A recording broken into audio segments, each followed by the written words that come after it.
வணக்கம். கள்ளக்குறிச்சியிலேருந்து ஜாலகா பேசுகிறேன்.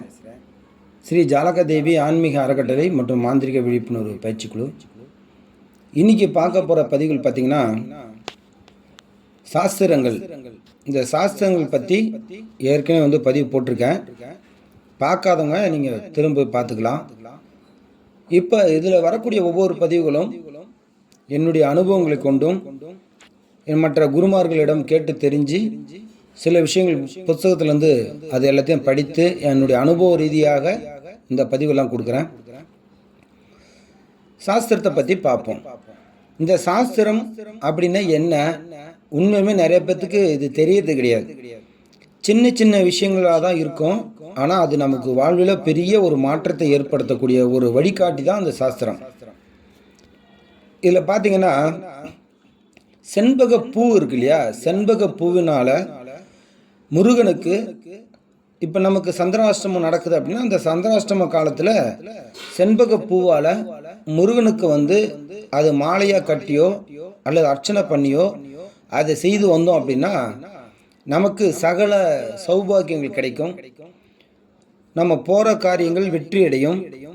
ஒரு சிறப்பான ஒரு முன்னேற்றத்தை ஏற்படுத்தும் அப்படின்னு சொல்லி சந்திராஷ்டம சாஸ்திரம் சொல்லப்படுது. நம்ம வீட்டில் பார்த்திங்கன்னா, ஒரு நல்ல விசேஷம் நல்ல காலத்தில் அந்த குத்து விளக்கெல்லாம் ஏற்றுவோம். அந்த குத்து விளக்கில் ஒரு முகம் குத்து விளக்கு ஏற்றக்கூடாது. அது ஏற்றுனா நமக்கு மத்தியம பலன் கொடுக்கும். அதாவது நமக்கு அந்த குத்து விளக்கு ஏற்றியதற்கான பலன்கள் கிடைக்காது. வேணால் விளக்கு எரியும், ஆனால் அதுக்கெல்லாம் நமக்கு அவ்வளோவா பலன் தராது அப்படின்னு சொல்லி ஸ்ரீ கரண சாஸ்திரம் சொல்லப்படுது. அதுபோல் ஆண்கள் குப்புரகப்படுத்து தூங்கக்கூடாதுங்க. நிறைய பேர்த்துக்கு அது தெரியறது கிடையாது. பெண்கள் மல்லாந்து பார்த்து படுக்கக்கூடாது. ஆண்கள் பூமாதேவியை பார்த்த மாதிரி கமுந்து படுக்கக்கூடாது. பெண்கள் மல்லாந்து வானத்தை பார்த்த மாதிரி படுக்கக்கூடாது அப்படின்னு சாஸ்திரம் சொல்லப்படுது. ஆனால் ஒவ்வொன்றுக்கும் ஒவ்வொரு அர்த்தங்கள் இருக்கு. உண்மையிலுமே வெளிப்படையாக நம்ம இந்த விஷயத்தை சொல்லலாம் அப்படின்னா கண்டிப்பாக சொல்லக்கூடாதான். ஏன்னா ஆண்கள் குப்புறு கடிச்சு படுக்கவே கூடாது. அது நிறையா அதனுடைய விளக்கங்கள் இருக்குது. ஏன்னா நம்ம இணையதளத்தில் ஒரு சில விஷயங்கள் தான் சொல்லலாம். அதை கருத்து சொன்னோம்னா அது வேறு மாதிரி தவறாக போயிடும். தேவைப்படுறவங்க என்னுடைய கான்டாக்ட் நம்பர் கால் பண்ணுங்கள், இல்லை மெசேஜ் பண்ணுங்கள். நான் உங்களுக்கு அதுக்கான இலவசமாக தான் இந்த பயிற்சியெல்லாம் நான் கொடுக்குறேன், நீங்கள் கற்றுக்குங்க. சரி, இது எப்படி சொல்கிறாங்க அப்படின்னா சைன சாஸ்திரத்தை சொல்லப்படுது.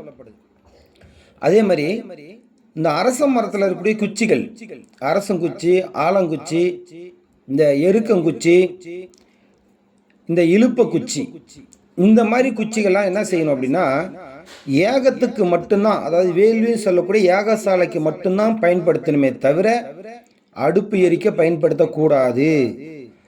அதே மாதிரி மற்ற இந்த மரத்தில் இருக்கக்கூடிய கிளைகள் காஞ்சி கீழே விழுந்து அந்த குச்சியை கொண்டுட்டு போய் யாகத்தில் ஏறிவிட்டால் நமக்கு அதுக்கான பலன் சிறப்பாக கிடைத்துவிடும். அதனால் அந்த மரத்தை வெட்டி எடுத்துகிட்டு போய் நம்ம யாகத்தில் போடக்கூடாது. அந்த மரத்தை கீழே விழுந்தாலும் கூட அதை கொண்டுட்டு போய் அடுப்பு எரிக்க கூடாது அப்படின்னு பூஜகல்ப சாஸ்திரம் சொல்லப்படுது. சரியா? சரி, அடுத்தது ஒன்று பார்ப்போம்.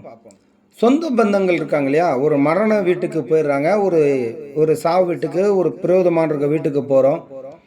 அந்த இடத்துல போகும்போது எல்லாரும் போயிட்டு அந்த பந்தல் உள்ள நுழைஞ்சு எல்லாரும் வருவாங்க. அப்போ இதில் யார் யாருக்கு தீட்டு இருக்குது அப்படின்னு ஒரு சாஸ்திரம் சொல்லுது. சொந்த பந்தங்கள், அதாவது அந்த பிணத்துக்கு சொந்தக்காரங்க இருக்காங்க இல்லையா? அந்த ரொம்ப உறவினர்கள்லாம் இருக்காங்க இல்லையா? அந்த உறவினர்களுக்கு மட்டும் 3 நாள் தீட்டு இருக்குது, தோஷம் இருக்குன்னு சொல்கிறாங்க. அதே மாதிரி பிணத்தை தொடாமல், அதை தூக்காமல், அது பக்கத்திலே போகாமல், அந்த பந்தலில் மட்டும் போனோம், மாலையை போட்டோம், கை கொடுத்தோம், வந்துட்டோம் அப்படின்னு சொன்னால் அவன் வீட்டில் குளித்து அந்த துணியை கழட்டி போட்டனே தீட்டு முடிஞ்சுது அப்படின்னு மனு சாஸ்திரம் சொல்லப்படுது. நல்லா யோசிச்சு பாருங்க. இதில் நிறைய பேர்த்துக்குமே 7 தலைமுறை பங்காளி இருப்பான். எங்கேயோ ஒருத்தர் செத்தா எனக்கு தான் தீட்டு உட்காந்துருப்பான். அப்படிலாம் நம்ம பண்ணக்கூடாது. அது ரொம்ப தவறான விஷயங்கள் கூட. சரி, அடுத்ததாக பார்த்தீங்கன்னா, அதிகாலையில் 3 மணியில் இருந்து சூரிய உதயத்திற்குள்ளாக குழந்தை பிறக்கும். அந்த குழந்தை சிறப்பாக பிறக்குதுன்னா இந்த நேரத்தில் குழந்தை பிறக்க மிக சிறந்த ஞானியாக அந்த பிள்ளைகள் விளங்குவார்கள். நல்லா புரியுதுங்களா? ஒரு குழந்தை வந்து 3 மணி விடிய காலைல 3 மணிலேருந்து சூரியன் உதயமாகறதுக்குள்ளார ஒரு குழந்தை பிறக்குதுன்னா அது சிறப்பு.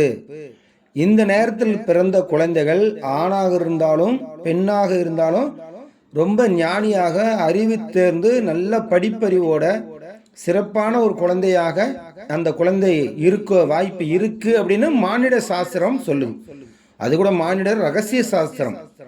இப்படி ஒவ்வொரு சாஸ்திரங்கள் ஒன்னொன்று நமக்குன்னு வழிவகுத்து கொடுக்கப்பட்டு இருக்குது. இது தொடர்ந்து நம்ம சாஸ்திரத்தை கடைப்பிடித்தாலே நமக்கு எல்லா பிரச்சனையும் தீர்ந்துடும் அப்படிங்கிறது என்னுடைய அனுபவமான பதிவு தான். ஸோ தொடர்ந்து பார்ப்போம். நன்றி, வணக்கம். ஜெய் ஜானகதேவி நமோ நமக.